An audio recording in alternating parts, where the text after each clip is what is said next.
Welcome back to Ask the Educator, a podcast for all professionals involved in medical device processing and sponsored by Healthmark Industries.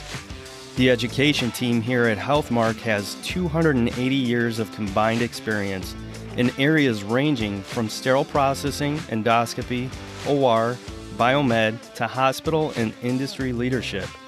Our goal is to leverage our collective experience to answer one of your questions each episode, giving you the practical tips you need to succeed in the evolving world of device processing. My name is Kevin Anderson, clinical educator here at Healthmark, and I will be your host. Let's get started. All right. Hello, everybody. This is Kevin Anderson, your host for Ask the Educator. Today, I'm happy to be cheroned with Cheron Rojo, another member of our team. Cheron, thanks for joining me today. I appreciate it. Thank you, Kevin. Yeah, so Cheron, the reason I wanted to have you on is because our audience may or may not know, but both of us have some past experience dealing with missing instruments, and I've seen a lot on social media and things like that, where this is quite a big issue within the industry. And I know formerly, about 2 years ago, you had a whole thing written up in a publication of HPN about how you addressed the issue with missing instruments within your department. So I'd love for you to try and just give us a quick introduction to what started that whole thing and how did you address this really important issue? Well, actually, I had just started Healthmark at the time. So I've been with Healthmark a little over 2 years now. And right before I was going to leave the facility, I decided, you know what, I want to write this article before I go and get this information out, because I think everybody definitely struggles with lost instruments. And I did. I worked at 4 different facilities and no one could ever solve it. And at this last facility I worked at, I think we figured it out. It wasn't one answer, right? And the title of the article, I got to tell you, it's kind of funny. It's called The Instrument Jungle, the Land of the Lost. Yeah. That's what it felt like. I felt like absolutely there was this island somewhere and all our instruments were there. So it's almost like that Christmas story. What's that Christmas cartoon where all the toys went to that island? The Misfits. Yeah, that's how I felt. We had an elevator shaft that was like that. You know, the case carts would go into the elevator and a bunch of instruments would fall down the elevator shaft. Yeah. So. And some were there too. Yeah. Mm-hmm. But yeah, that's really what it was. It was just an article to get kind of that information out there, where to look for these instruments. And it wasn't just one location. It wasn't an island. It was actually a lot of things that could be fixed. But I got to say, if there was any con out of the whole thing, it was the time, the manpower to be able to not just implement it, but to maintain it going forward. I think that's the challenge here. But actually, again, the benefits are amazing, right? You're saving a lot of money when you do find these instruments. But I do want to share with you, when I first started it, when the idea came to my head, I had an instrument tracking system like a lot of facilities do, and there's so many reports in there for management. And one of them was lost instrument report, right? But it was just one of those reports that I'm like, no, I don't have time. And I want to be in denial. That's going to be a can of worms. Yeah. Right. And I want to be in denial longer, because I know if I open that report, it's going to tell me how many instruments are truly missing and how many pages. So when I opened it, it came out to 17 pages and it was over 200 instruments that were missing. And that included implants, believe it or not. And that's how it started. And so I tortured myself. I don't know if I did it on a Monday or a Friday. I don't remember. But I printed it out. I actually took it home and I looked at it just to kind of get an idea of what type of instruments were missing. And that's what started the 6 months journey that it took a village to do. Really, what I really want to get the message out there is a lot of it was cleanup that needed to happen in the instrument tracking system. The system flagged it. Well, the technician flagged it, that it was missing, but actually it was the product number that was incorrect. A lot of it had to do with dashes and dots and zeros, believe it or not. When product numbers changed, like specifically implants, and they took out the zero at the end, but the tracking system had the zero, it wasn't recognizing it. So when it came to reordering, it wasn't going to reorder it. So then the implant was always empty in the bin to refill, then the technician would flag it. Yeah, it goes back to that whole point where the instrument tracking is only as good as the data that you put into it. And Yep. it is a lot of data management. It's a great tool. Don't get me wrong. Instrument tracking is an absolute must-have, I feel, in today's sterile processing world. But if you don't manage it well, or if some of the data gets out of hand on you, that's the kind of fallout that can happen. So you found that was a huge portion of it, huh? Huge portion of it. The other portion was the typical of the surgeon left 20 years ago and nobody bothered to just flag the instrument that only he used it or she used in that tray and just flagged it. And they may have had, 4 trays that they only use, but maybe one of them was missing that special forceps. So they would just flag it.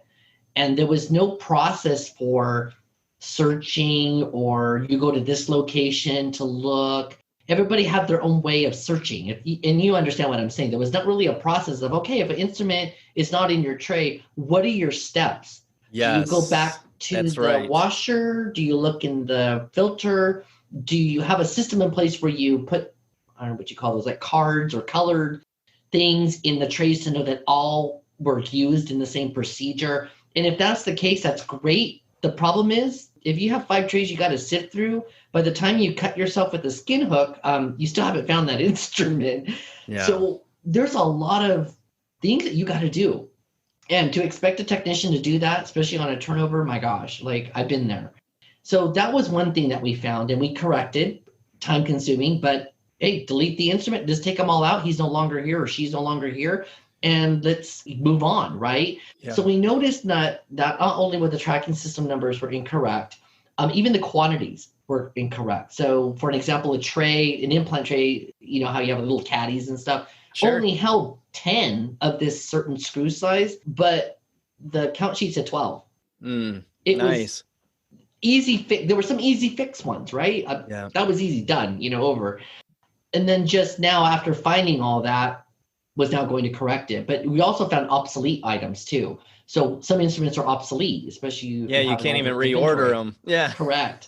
And so we found a lot of that. And then we had to bring in the surgeon or the team to say, do you really need it? Can it be something peel pouch on the side in case you do need it? So we're not flagging all of your trays missing. Yeah. When it's not missing, we just can't get it. It's obsolete. And then we had to investigate obsolete as well. Could we get it somewhere else? So yeah, I would say about good to even 6 to 8 months we took fixing everything. And by the very end, at one point we got it down to 2 pages and it was only like 16 things missing. And those 16 things weren't missing. They were either on order or we were still investigating whether we needed or not in the tray. Sure. So the number was probably a little bit inflated, but at the same time, you made a huge progress in a short amount of time. And I think that's the same, not exact same, different place, different numbers or whatever, but it's basically the same process I had in my facility as well. I didn't realize I had a missing instrument problem per se until a scrub tech asked me when I was going to fix it. And so, I was like, oh my gosh. So I went back and I ran the same report you did in my tracking system. And I was blown away. There was probably 160 some instruments missing total. And basically all I did was I'd set aside time every single Thursday with my lead tech and we'd go through the entire list and order if we needed to order, go through all the same stuff that you did. Yeah. And really what it boiled down to was setting aside that time, that dedicated time to address the issue with incorrect data, replacement of instruments, or checking, do we even need that instrument anymore, that kind of stuff. So all the same problems, but we actually intentionally set aside the time and dealt with it. And we were doing the same thing. I think by the time I left, we had it down to about 22 after having an original of about 166. And part of that is, again, it's implant trays. You did a craniotomy and you used 22 screws over the weekend. And so now your list is inflated again. But at the same time, it's that constant looking at it, maintaining it.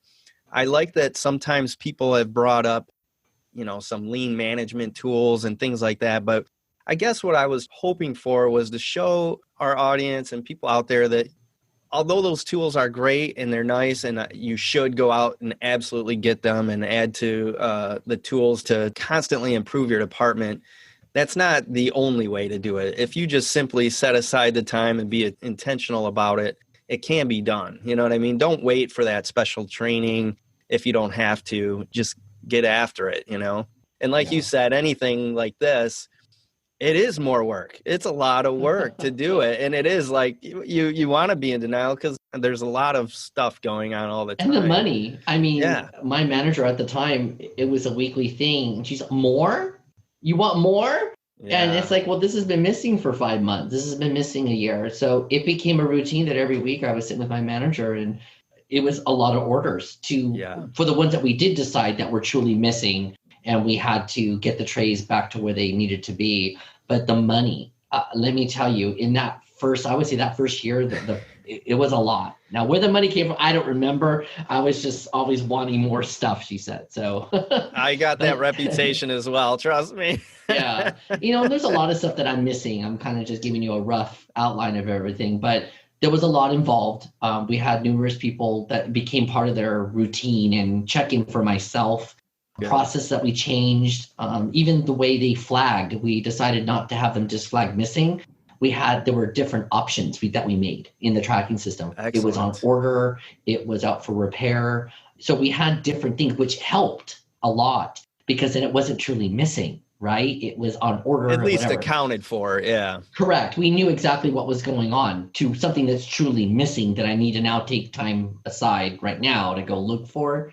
And of course, you're always going to have the towel clips, that go into the laundry. There's Adsons, Bulldogs, the silver probes. There's going to be some that are going to just be obviously in the trash, in the linen, in the elevator shaft. I dealt with that as well. Yeah. But those other things, I think definitely you can deal with. You just have to take the time, to really look into it, not be in denial. I was in denial, I gotta say. Apparently I was too. So, you're not alone in that. So I think that's unfortunately a commonality out there that we're all struggling with. And it seems to get quite a bit of engagement when people start discussing it. So we're running close to out of time, but is there any last words of advice for anybody that you would have regarding their missing instrument campaign? Well, if yours comes out to 17 pages, don't look at the 17 pages. Focus on your trauma trays, your implant trays, the ER trays, things like that first, and work your way down. Prioritize. Don't tackle the 17 pages. It only came out to about a page, and focus on that, and then go down. So that's my word of advice to someone else. I wish I would have gotten that, but no, I love it. Excellent advice, Cheron. And that is why we're doing this, right? We've all had experiences where we've learned some very valuable lessons, and we just want to share it. We want to help the learning curve of those coming after us. And that's what this is all about. I hope that our audience got something, a takeaway out of this. I really value anytime somebody who's kind of gone before me, anytime they can give me any helpful hints. And in fact, there was a lot of stuff I learned from going to conferences and learning from people who had already been there. So that's the idea. And I just want to thank you again, Cheron, for joining me on this one. And I think it'll be a good one for our people. All right. Well, thank you for having me. If you need any more information on it, I'm definitely welcome to share the article and whatever I can help. Excellent. Thank you so much. And if anybody wants to reach out to us, send us an email at asktheeducator@hmark.com. I can share Cheron's article or anything else on missing instruments that you might be interested in. Take care. Thank you, Kevin. Hey, everyone. Let's quickly recap this episode. Cheron Rojo was back with me to discuss the all-too-common problem of missing instruments. These missing instruments can be a huge dissatisfier to our customers in the OR, and it can even lead to surgical case delays or worse, cancellations. So it's important that we know our role in our facility and how we're going to correct any problems with missing instruments. So I just want to share a couple of the helpful tips from this episode to help you get started fixing your missing instrument problem. Number 1. Run your missing instrument report. Don't be in denial like we were. Face the truth, and if you don't have tracking, you're going to need a manual counting process in place, sorry to say. Number 2, prioritize. Those sets that you need the most in your facility, that could be the trauma sets or crane sets, whatever it is. The important thing is that you prioritize based on your facility's unique needs.